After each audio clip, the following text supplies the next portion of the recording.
Producer and actor of this film Shivaji గారిని మాట్లాడవలసిందిగా request చేస్తున్నాం. అందరికీ నమస్కారం. మీడియా మిత్రులకు, పాత్రికేయ సోదరులకు, ఎలక్ట్రానిక్ మీడియా మిత్రులకు అందరికి కూడా పేరు పేరున స్వాగతం. సాంప్రదాయని సుప్పిని శుద్ధపూసని మార్చి 6వ తేదీన ప్రపంచవ్యాప్తంగా రిలీజ్ అవుతోంది. ఈ సినిమాని బన్నీవాస్ గారు అలాగే వంశీ నందిపాటి గారు వాళ్ళ ఆధ్వర్యంలో ఇది ముందుకెళ్తా ఉంది ఈ సినిమా. సో ఒక లక్కీ కాంబినేషను వాళ్ళది, ఈటీవీది. సో అదే ప్రాసెస్లో వెళ్తూ ఉంది. ఈ సినిమాకి అన్నీ కూడా నేచర్ ఏమనుకుందో అదే జరుగుతూ వెళ్తూ ఉంది.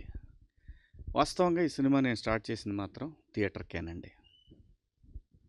సాయి గారు అంతే కదా. సో థియేటర్కే స్టార్ట్ చేశాము. అంటే ఏమవుద్దంటే ఈ కథకున్న గుణము, న్యాయంగా మాట్లాడుతున్నాను నేను, ఈ కథకున్న గుణము కథ తెలియకూడదు. ఈ జానర్కే ఉన్న గుణం అది. దాన్ని మనం కథ చెప్పినప్పుడు ఎంజాయ్ చేసిన విధానము మళ్ళీ నువ్వు రేపు పొద్దున్న థియేటర్లోకి చూసేటప్పుడు ఏంటంటే అతను చెప్పింది తీశాడు, ఇలాంటి ఫీలింగ్ వస్తాయి. ఇది నిజం. కానీ ఈ సినిమా ఏదైతే ఈటీవీ విన్కి చెప్పామో అది మాత్రమే తీసాం. ఎక్కడా కూడా సినిమాలో ఒక కొంచెం ఎక్కువ కొంచెం తక్కువ అనేది ఉండదు. వాళ్ళకి ఏదైతే చెప్పామో అదే తీసాం. ఇందులో వాళ్ళకి చెప్పిన ఆర్టిస్టుల కన్నా కూడా చాలా పెద్ద ఆర్టిస్టులను పెట్టాను ఈ సినిమాకి. ఎందుకంటే సినిమా అనేది థియేటర్ ఎక్స్పీరియన్సు 1,00,000 ఓటీటీలు వచ్చినా పని అవ్వదు. అది సినిమా అనేది కేవలం మన ఎంటర్టైన్మెంట్ అంటే only cinema in theatres only. ఇంకెక్కడ చూసినా కానీ అంత ఆనందం మాత్రం రాదు. అన్నీ మర్చిపోవాలంటే ఓటీటీలో ఏముందండి, సినిమా చూస్తా ఆపి పాజ్ చేసి బయటికి పోవచ్చు, చేయొచ్చు, రావచ్చు, ఏమైనా చేయొచ్చు. పాపం ఆయన అసలు ఏం చెప్పాలో తెలియట్లేదు ఆయనకి. అదేం లేదు, చెప్తామండి, అన్నీ చెప్తాను, క్లియర్గా అన్నీ చెప్తాను నేను. సో ఏమైంది, ఈ కంటెంటు వాళ్ళు ఓటీటీకి ఎందుకు అడిగారనేది నేను దాన్ని కూడా క్లారిఫై చేస్తున్నా. వాళ్ళు చెప్పారు ఆల్రెడీ. ఇంత మంచి కంటెంటు ఒరిజినల్లో ఇంతకుముందు అంటే ఒక 1.5 year నుంచి వాళ్ళు డైరెక్ట్గా ఒరిజినల్స్గా రిలీజ్ చేయలేదు. సినిమా వేసిన థియేటర్ వేస్తున్నారు, దాంట్లో వేస్తున్నారు.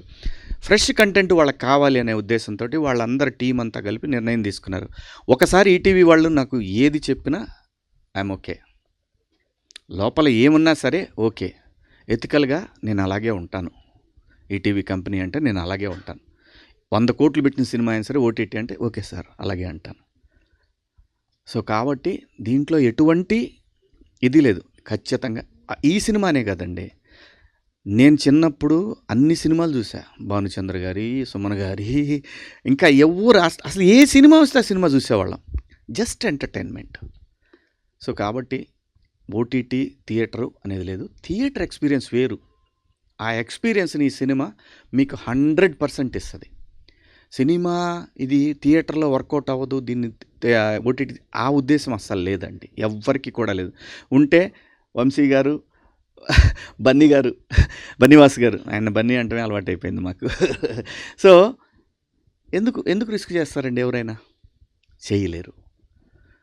వంశీ గారు, బన్నీ గారు, వాసు గారు సినిమా చూసి నా చేయి అలా పట్టుకొని పక్క తీసుకెళ్ళారు. చాలా మంచి సినిమా తీసామన్నా, చాలా క్వాలిటీ ఫిలిం తీసామన్నా అన్నారు. లేకపోతే సినిమా చూశారు బాగుంది అని నేను వెళ్ళిపోతారు కదా. వంశీ గారికి అంతకుముందు చూపించినప్పుడు ఏంటి, జస్ట్ ఊరికే రష్ చూపించాం. కాపీ వచ్చి నాకు చూద్దామన్నారు. కాపీ వచ్చినా చూసారు. ఇప్పుడు ఎలా ఉందండి వంశీ గారు అన్న, బాగుందండి అంతే. ఎవరెవరు చూసారు, మీరు వచ్చారు, వంశీ గారు, అనిల్ గారు, అలాగే ఈటీవీ ఫ్యామిలీస్ అందరూ చూసి, మా ఫ్యామిలీసు, మా టెక్నీషియన్ ఫ్యామిలీస్ అందరూ హిలేరియస్గా ఎంజాయ్ చేసిన తర్వాత ఒకటే ఆలోచన, అంతే, ఇంకా రెండో మాటే లేదు, థియేటర్కి వెళ్ళిపోదాం. ఏం సాయి గారు, పక్కా ఇదే అండి. ఇందులో ఏమీ మేనమేషాలు ఏమీ లేవు. అసలు ఒకటండి, బాలేకపోతే నేనే ఒప్పుకోను. ఏంది, మన బిడ్డ అయితే మాత్రం బాలేకపోతే ఎలా, దాన్ని ఆ లెక్కలో ఎలా చూస్తాం, చూడలేము. సో ఇంత మంచి సినిమానే థియేటర్కి తీసుకొస్తూ ఉంది. చాలా, నేను ఎక్కడా కూడా ఇంత కూడా లోపల గుండెల్లో ఎంత బాధ ఉన్నా కూడా నేను ఎక్కడా కూడా ఏమో సినిమా నిర్ణయమేనేమో ఓటీటీకి వెళ్ళటం, ఓకే అలాగే వెళ్దాం అనుకో. మళ్ళీ అది ఎలా వచ్చి మళ్ళీ థియేటర్కే వచ్చింది సినిమా. సో సినిమాకి ఎప్పుడు ఏం కావాలో అదే జరుగుద్ది తప్ప మనం ఏం ఊహించుకున్నా జరగదు. సో అలా ఈ సినిమాకి జరిగిందండి. ఒక మంచి సినిమా, గ్యారంటీగా పక్కాగా ప్రతి ఒక్కళ్ళకి నచ్చే సినిమా తీసా.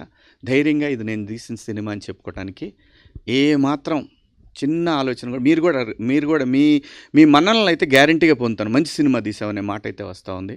సో ఈ క్రెడిట్ అంతా కూడా పూర్తిగా టోటల్ టీం వర్క్ అండి. ఇది డైరెక్టర్ కావచ్చు, కెమెరామెన్ కావచ్చు, ఎడిటర్ కావచ్చు, అసిస్టెంట్ డైరెక్టర్లు, కెమెరా డిపార్ట్మెంటు, ప్రతి ఒక్కళ్ళు కూడా అండి. ప్రతి ఒక్కళ్ళు నాకు ఫ్రీడమ్ ఇచ్చినటువంటి ఈటీవీ కావచ్చు, అందరూ ప్రతి ఒక్కళ్ళకి ఈ క్రెడిట్ వెళ్తూ ఉంది. ఆర్టిస్టులుగా లయ నిజంగా ఆమెకి మేము ఇచ్చిన డేట్లు చాలా తక్కువ. 20 డేస్ అయినా ఇచ్చాం. ఆవిడ ఎన్ని రోజులు చేసిందో ఆవిడకి ఒక రోజు లేకపోయినా కానీ వచ్చి లొకేషన్లోనే కూర్చునేవాళ్ళు. సో షూటింగ్కి కరెక్ట్గా 6:30కి 7కి షార్ట్ తీయాలంటే లయ ఇలా 6:30కి షార్ట్ తీస్తున్నాం మనం అంటే 4:30కి వచ్చిన రోజులు చాలా రోజులు ఉన్నాయండి. సో అంత ప్రేమించి చేసాం ఈ సినిమాని. అందరూ అలాగే చేస్తారు, అందరిలాగానే మేము చేసాం. డెఫినెట్గా రేపు 6వ తారీఖున, మార్చి 6వ తారీఖున ప్రపంచవ్యాప్తంగా థియేటర్లోకి వస్తూ ఉంది. మీ అందరూ దీన్ని ఖచ్చితంగా ఆదరిస్తారని, అలాగే నా తోటి నటినట్లు అందరూ కూడా ప్రతి ఒక్కళ్ళు, ఆలీ అన్న అయితేనేమి, ప్రిన్స్ అయితేనేమి, ఇమ్మాన్యుల్ అయితేనేమి, అలాగే విలన్ శరత్ గారు అయితేనేమి, బెంగళూరు కన్నడ ఆర్టిస్ట్ ఆయన అయితేనేమి, అందరూ ప్రతి ఒక్క ఆర్టిస్టు కూడా డేట్లతో సంబంధం లేకుండా అడిగిన ప్రతిసారి వచ్చారు. అలాగే ఈరోజు రోజా ఉన్నా కూడా ఆలీ అన్నకి ఫోన్ చేసి, అన్న మీరు వస్తే బాగుంటుందన్న అంటే ఆయన వచ్చేసారు. అది కూడా నాకు అనిపించింది లోపల, ఆయన ఉపవాసంలో ఉన్నారు, ఏమో అల్లా బ్లెస్సింగ్స్ ఉంటే వస్తాడు అనుకున్నాను. వచ్చేసాడు అలీ అన్న కూడా. సో ఇంతమంది బ్లెస్సింగ్స్ ఉన్నాయండి ఈ సినిమా. దీనికి 1.5 year కష్టం. ఖచ్చితంగా రేపు 6వ తారీఖు ఈ కష్టానికి మీ అందరి నుంచి ఒక మంచి అప్రిషియేషన్ వస్తుందని ఆశిస్తూ, మా సినిమాని మీరందరూ థియేటర్లో తప్పక చూస్తారని కోరుకుంటూ, థ్యాంక్ యూ. ఇంకెవరిని మర్చిపోలేదు కదా, థ్యాంక్ యూ సో మచ్. ప్రతి ఒక్కళ్ళకి కూడా నన్ను ఏది అడిగితే అది, ఎప్పుడు కూడా ఒకటే అండి, ఈటీవీ విన్కి నాకు ఏదైతే బాధ్యత అప్పచెప్పారో ప్రతి ఒక్కటి నన్ను వాళ్ళు ఎప్పుడూ అడగలేదు ఏంటి అని. ప్రతి ఒక్కటి ఆర్టిస్టుల విషయం కానివ్వండి, లొకేషన్స్ కానీ ఏదైనా సరే ఒక మెసేజ్ కొట్టి అప్రూవల్ తీసుకొని చేసేవాడిని. ఎందుకంటే నేను అడిగాను వాళ్ళను, ఫస్ట్ కట్ చూపిస్తా సార్, అప్పుడు మీరేం చెప్తే అది చేస్తానని. అది నాకు గౌరవం ఇచ్చినట్టు అయింది, ప్లస్ నాకు అకౌంటబిలిటీ పెరిగింది. అట్ ది సేమ్ టైం ఆ అకౌంటబిలిటీని ఫుల్ఫిల్ చేశాననే నమ్మకం వీళ్ళందరూ చూసి బాగుంది అనేసరికి నేను మెసేజ్ పెట్టాను సాయి గారికి. సాయి గారు, సినిమా అందరికీ నచ్చింది, మీకేం మాట ఇచ్చానో నేను అది చేశాను, నా బాధ్యత ఇంకా నెక్స్ట్ ప్రజల చేతుల్లో ఉంది. ఖచ్చితంగా ఇంతమందికి నచ్చిన సినిమా ప్రజలకు కూడా నచ్చుద్దని ఆశిస్తూ, మా సినిమాని జనంలోకి తీసుకెళ్ళటానికి కారణమైన అనిల్ రావిపూడి గారికి పరోక్షంగా కారణం ఆయనేను, ప్రత్యక్షంగా కూడా ఆయనే కారణం.